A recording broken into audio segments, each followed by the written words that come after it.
বন্ধুরা, Shampa kitchen with village ফুডে আপনাদেরকে স্বাগত। প্রতিদিনের মতন আবারও চলে এসেছি একটা রেসিপি নিয়ে। আজকের রেসিপি বড় থেকে ছোট সবারই পছন্দ হবে, আর যারা একটু মিষ্টি কম খেতে পছন্দ করেন তাদের জন্য এই পিঠেটা পারফেক্টভাবে একেবারে আপনারাও বাড়িতে অনায়াসে তৈরি করে নিতে পারেন। খুব সহজ পদ্ধতিতে আপনাদেরকে করে দেখাবো।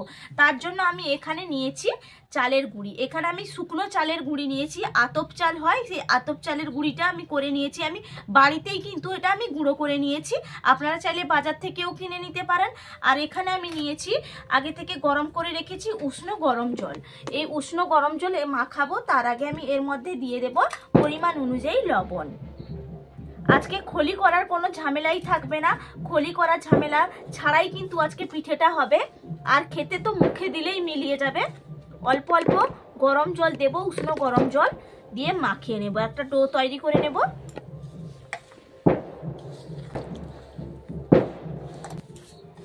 দেখুন আমি অল্প অল্প জল দিয়ে একটা আমি ডো তৈরি করে নিচ্ছি, আর ভালো করে একটু হাত দিয়ে দলে দলে মাখিয়ে নিচ্ছি।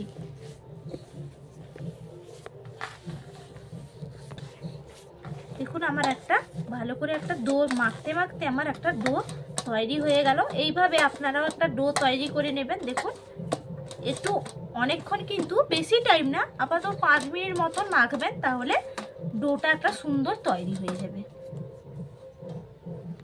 ডোটা তো একেবারেই রেডি।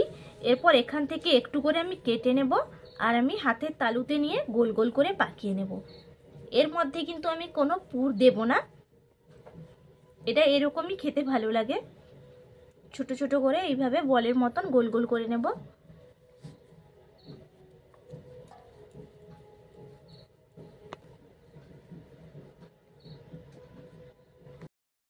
দেখুন আমি গোল গোল করে পাকানো হয়ে গেছে, আমার পিঠেগুলো রেডি।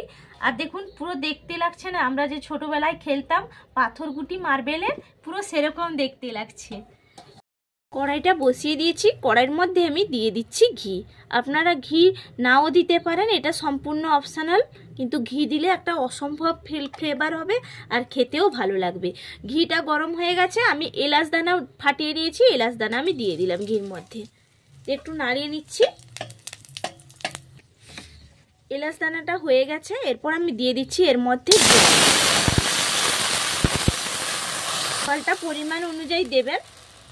দেখুন জলটা ফুটে উঠেছে, এই সময় যে আমি এগুলো যে পাকিয়ে রাখলাম, দেখুন এই পাকানো পিঠেগুলো আমি দিয়ে দিচ্ছি জলের মধ্যে, তাহলে একটু ভাপানো হয়ে যাবে।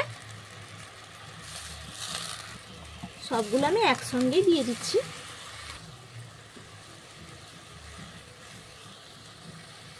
দেখুন আঁচটা একেবারে আমি হালকা রেখেছি, এই হালকা আঁচ রেখেই কিন্তু করে নিতে হবে। এরপর আমি এর মধ্যে দিয়ে দিচ্ছি, এখানে নিয়েছি আমি গরুর দুধ। এখানে আমি 1 লিটার দুধ ঘন করে ফুটিয়ে রেখেছি, ফোটানো গরম দুধটা আমি দিয়ে দিলাম, উষ্ণ উষ্ণ গরম আছে।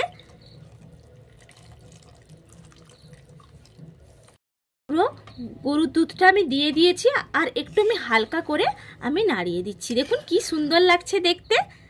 আপনারাও কিন্তু যারা একটু কম মিষ্টি খান এইভাবে তৈরি করে ফেলবেন, আর বাড়ির সবাইকে এইভাবে খাওয়াবেন, চমকে যাবে।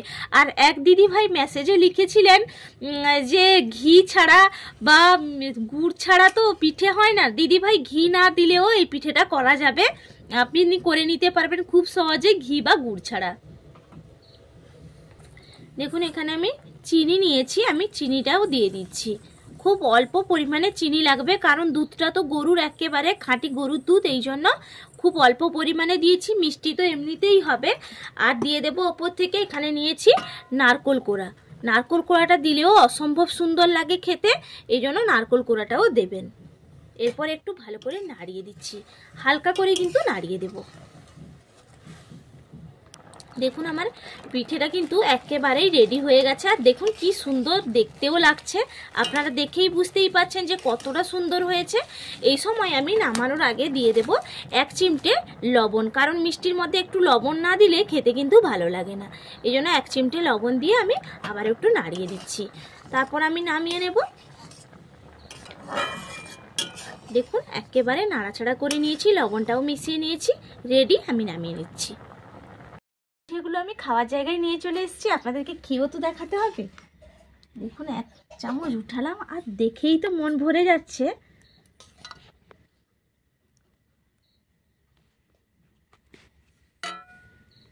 একটা চামচে উঠাই।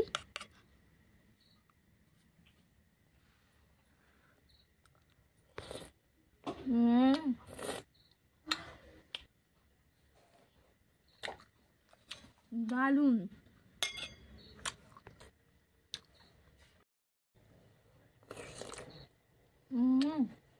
আজকে দারুণ লাগছে। ফাটাফাটি হয়েছে। আপনারাও এভাবে বানিয়ে ফেলুন, না বানিয়ে খেলে বিশ্বাসই করতে পারবে না যে এতটা সুন্দর আর একেবারে নরম তুলতুলে দারুণ হয়েছে। আর সবাই ভালো থাকবেন, সুস্থ থাকবেন। আবার আপনাদের সঙ্গে পরের রেসিপিতে দেখা হবে। টাটা।